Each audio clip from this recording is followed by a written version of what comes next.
구독, 알림 설정까지 부탁드립니다. 오늘도 우리 사는 이야기 찾아주셔서 감사합니다. 사연자분이 보내주신 이야기 시작해볼게요. 안녕하세요. 저는 직장 동료였던 신랑을 만나 결혼한 연상녀 여자입니다. 신랑은 저보다 4살 어린 남자 직원이고 다른 계열사에서 근무하다가 제가 있는 지역으로 발령을 받아서 오게 되었고 회사에서 직급은 제가 더 높기도 하고 불편한 시선들이 있다 보니 저희는 비밀 연애를 하고 있었습니다. 그렇게 비밀 연애를 하다가 신랑의 이직과 함께 저희의 연애는 공개 연애로 바뀌게 되었어요. 공개 연애로 바뀌고 나서부터는 퇴근 후 신랑이 회사 앞으로 데리러 오기도 하고 회사 사람들과 함께 어울리기도 하면서 비밀 연애를 할 때보다는 훨씬 자유롭고 즐거운 만남을 이어가고 있었는데 예상치 못하게 제가 임신을 하게 되어서 저희는 예정에 없던 결혼을 하게 되었습니다. 처음 시댁에 인사를 하러 간 날부터 시어머님은 나이가 많은 저를 탐탁지 않게 여기셨지만 그래도 시아버님은 집안에 대를 잇는다며 저를 환영해 주셨고 시아버님의 도움으로 비교적 쉽게 결혼을 하게 되었어요.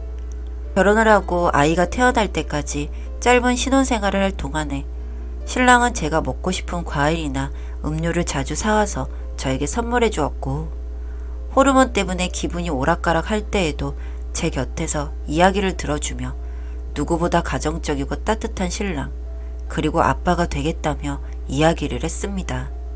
제가 대부분 연상남만 만나와서 연하는 처음이기도 했고 그런 연하랑 결혼을 하고 속도 위반이라는 상황까지 모두 저에게 쉬이 느껴지는 상황은 아니었지만 제 곁에서 다독여주는 신랑을 보면서 그래도 사람 하나는 잘 만났다 생각을 했습니다.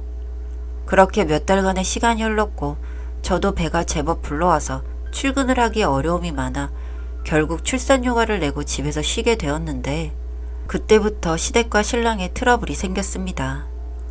배가 불러올수록 잠이 늘어서 세상 모르게 자고 있으면 전화가 와서는 점심때 우리 집에 가서 엄마랑 은행 좀 다녀오면 안 돼? 볼일 볼 게 있다는데 잘 모르겠다고 하시네. 그렇게 신랑의 요청으로 시댁에 가보면 시어머님은 세상 모르고 쉬시다가 밥이라도 먹고 가자며 눈치를 주시는데 그 분위기가 마치 밥을 해달라는 것 같아서 처음에 한번 식사를 챙겨드리고 그 이후로는 시어머님을 피해서 혼자 방에 들어가 있거나 입덧이 심하다고 자리를 피했습니다. 그리고 제가 자꾸 자리를 피하자 나중에는 저에게 맛있는 걸 사달라며 연락이 오던 시어머님과 신랑. 걷기도 힘든데 뭐 자꾸 여기저기 가자고 하시는 건지. 연애를 했을 때도 저를 괴롭히던 시댁은 제가 아이를 낳고 나서도 자주 간섭을 했는데 시댁의 간섭보다 더 화가 나는 게 바로 신랑이었습니다. 처음 산후조리원에 있을 때만 해도 본인이 나가면 애기 똥기저귀도 다 갈고 잠도 재우고 하겠다던 사람이 제가 산후조리원을 나와 집으로 가서부터는 저에게 바라는 게 많더라고요. 이제 입덧도 안 할 테니 밥을 해달라는 말부터 시작해서 몇 주일 지나자 다른 집사람은 아이 낳고 나면 살이 빠지는데 당신은 왜 살이 빠지지 않냐며 트집까지 잡더군요. 물론 처음부터 이랬던 건 아니고 처음에는 아이도 안아주고 만져보려고도 하고 했지만 모든 아기들이 그렇듯 조금만 마음에 안 들어도 울어버리고 기저귀에 똥오줌도 자주 누니까 자기 아들이지만 시끄럽고 냄새가 났겠죠. 그래서 그걸 저에게 말했고 제가 아이를 돌보는 빈도가 늘어나면서 어느새 신랑은 아이를 돌보지 않았습니다. 신랑은 퇴근하고 들어오면 양말을 방 문틈에 꼭 처박아 두고는 밥 달라는 말을 하고 씻으러 가는데 하루는 제가 아이한테 하도 치여서 너무 피곤한 상태였습니다. 밥은? 국 데워놨으니까 그냥 퍼서 먹어. 나 오늘 컨디션이 영 별로야. 뭐야, 애 하나 보는데 뭘 그렇게까지 힘든 티를 내? 오늘은 컨디션이 안 좋다니까. 누나가 아기를 늦게 낳아서 힘이 딸리는 거지.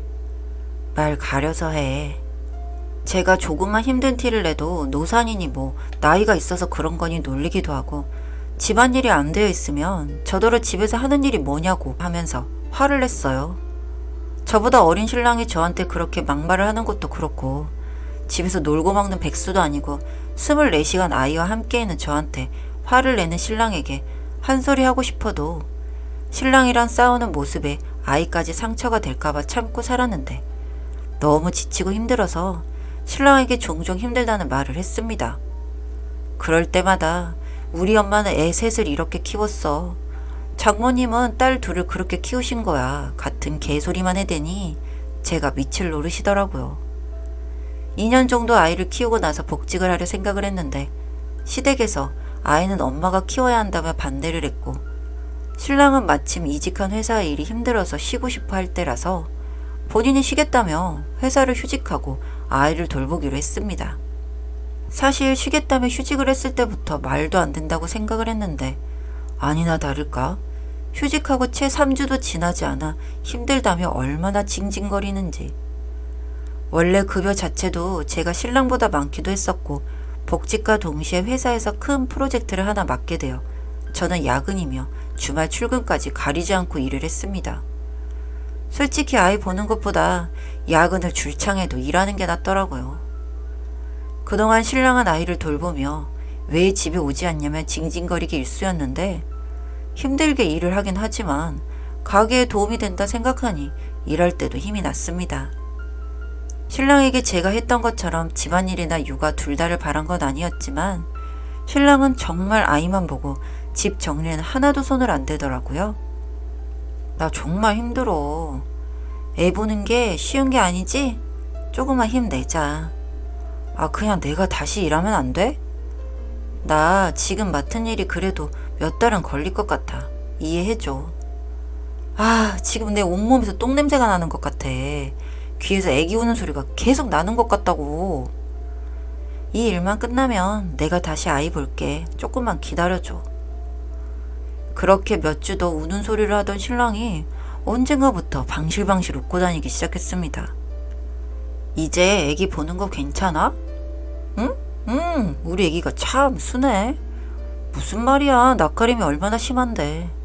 아니, 나한테 착하다고. 효녀야 우리 딸. 신랑이 육아에 덜 힘들어할 뿐 집안일은 여전히 서툴었고 제가 퇴근해서 세탁기를 돌리고 하루는 설거지를 하루는 청소를 번갈아 가면서 하고 지냈습니다. 그렇게 신랑이 육아를 덜 힘들어하니 저도 마음의 여유가 생기기도 했고 이런 말도 우습지만 마음의 여유가 생기니 신랑도 더 예뻐 보였어요. 그래서 퇴근길에 신랑이 좋아하는 빵집에 들러 빵을 사려고 신랑에게 전화를 했습니다. 여보세요? 당신 밥은 먹었어? 응, 먹고 애기 재우고 쉬려고. 아, 나 오늘 일찍 마쳐서 집에 당신이 좋아하는 빵집 빵 사가려고 하는데 먹고 싶은 거 있어? 응? 나는 피자빵만 한두 개 부탁해. 오늘 일찍 마쳐서 기분 좋겠네. 얼른 갈게. 나 애기 울 것 같아. 전화 좀 끊어줘. 그렇게 말하고 전화를 끊으려고 했는데 순간 휴대전화를 놓쳐서 떨어뜨렸습니다. 혹시 신랑이 듣고 놀랐을까봐 상황을 이야기해 주려 하는데 수화기 너머에서 이상한 소리가 들렸어요. 나 이제 그만 가봐야겠는데? 아니야, 그 빵집 뭐로. 한 번만 더 할까? 마음 급해서 안 돼. 그만 가야겠어. 아, 그 옆에 내 눈치 더럽게 없네. 내일 또 올게. 진정해. 아, 아쉽다. 애기 약도 먹였는데. 그리고 들리던 낯익은 시듬소리. 그 사람 제가 없는 동안 바람을 피고 있었던 거더라고요. 게다가 아기한테 뭔 짓을 한 건지 약까지 썼다는 소리를 듣고 정말 눈이 뒤집어졌습니다. 하지만 이대로 내색했다가는 죽도 밥도 안 되겠다 싶어서 정말 참고 참았죠. 집으로 들어갔더니 여느 때와 다름없이 아기를 안고 누워있던 신랑과 여전히 너저분한 집. 그날 통화를 녹음해두기 잘했지 정말 아무것도 모르고 그렇게 살 뻔했습니다. 참 생각할수록 너무 어이가 없었고 이렇게 지낼 수는 없다는 생각이 들더군요. 이혼 소송을 하기 위해서 그 다음날 소형 카메라를 구매해서 녹화를 시작했고 거기에는 신랑의 더러운 성생활과 더불어 울고 있는 아이를 방치하는 모습도 함께 찍혔습니다. 그리고 아이에게 준 약이 뭔지도 알아냈고요. 서랍에서 뭔가를 꺼내서 분유에 타는 걸 보고 진짜 소름 돋고 죽이고 싶었는데 약을 들고 약국에 가니 바로 알려주시더군요. 애기들 콧물약이라면서요. 양이 정해져 있는데 과량으로 줄 경우 애가 졸려할 수도 있다고 하시더군요. 분유를 주면서 포만감에 거기에 약까지 들어갔으니 지들 일출일 때는 애가 조용했던 거겠죠. 정말 미친 인간 아닙니까? 정말 그냥 바람이라면 한번 참아줄 수도 있겠다 생각했는데 애한테 한 짓을 생각하니 당장 이혼을 하지 않는다면 정말 아이한테도 죄를 짓는 거잖아요? 이런 인간 같지도 않은 놈을 정말 쳐 죽이고 싶은 마음뿐이었습니다. 그렇게 그날 저녁 신랑에게 이혼을 하자고 말을 했는데 신랑이 무릎을 꿇고 잘못했다고 빌면서 제가 아니면 본인이 갈 곳도 없다고 하더군요.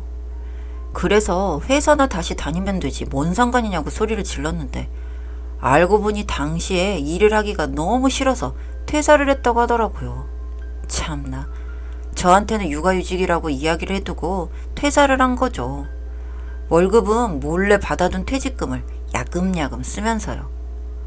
그래서 한마디 해줬습니다. 그건 네 사정이고 너 더러운 짓 하려고 애한테 약까지 먹인 거 나 다 알고 있거든? 네가 그러고도 아빠라고 할 수 있는 인간이니?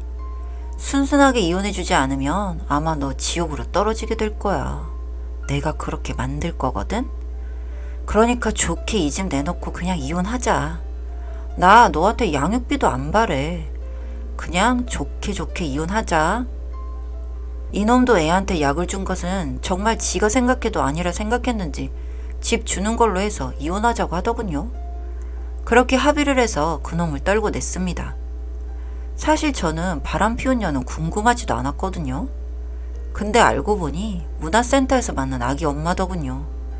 그러니까 인연도 시터한테 애 맡기고 나와서 그 짓을 한 거였던 거죠. 이놈이 집안 죽기엔 억울했는지 그 여자 집에 가서 행패를 부리다가 결국엔 그 여자 남편도 알게 돼서 저한테 연락이 왔더라고요. 그래서 그쪽도 이혼 소송이 진행 중이라고 하더군요. 이 여자는 진드기처럼 계속 붙어서 아주 힘들다는 이야기까지 들었습니다. 그렇게 제가 아기와 집만 받고 나왔을까요? 저는 그 길로 바로 시댁으로 향했습니다. 이혼을 하게 된 이유에 대해서 바람이라고만 알고 계신 분들에게 애한테 약까지 먹였다고 친절히 알려드렸죠. 나중에 그놈이 저에게 전화해서 이렇게 약속 안 지킬 수 있냐며 정말 원 없이 맞았다고 하더군요. 뭐, 맞을 짓을 해서 맞는 게 당연한 거 아닌가요? 그리고 시아버지께서는 제게 그래도 손주 키우는데 양육비 필요할 거라면서 매달 입금해 주시겠다고 하길래 그 핑계로 애 보고 싶어 하시는 것 같아 거절했습니다. 뭐 집 갖게 된 걸로도 만족하고 다시는 그 집안이랑 엮이고 싶지 않았으니까요. 그리고 다행히도 아이는 별 문제 없이 잘 자라고 있습니다. 문제 있음 정말 반쯤 죽여놓으려고 했는데 말이죠. 그렇게 현재 새로운 곳에서 아이와 함께 살고 있습니다. 혼자 키우면서 직장 다니는 게 힘들 것 같아서 친정 부모님과 함께 살고 있고요. 부모님은 이렇게 아이를 혼자 키워갈 저를 안타까워 하시지만 전 자신 있습니다. 말도 안 되는 인간이 아빠라고 옆에 있는 것보다는 이게 아이에게도 좋을 거라는 확신이 있으니까요. 앞으로 정말 힘내서 살아보려고 합니다. 제 이야기 들어주셔서 감사합니다. 사연은 여기까지였고요. 우리 사는 이야기 시청해주셔서 감사합니다.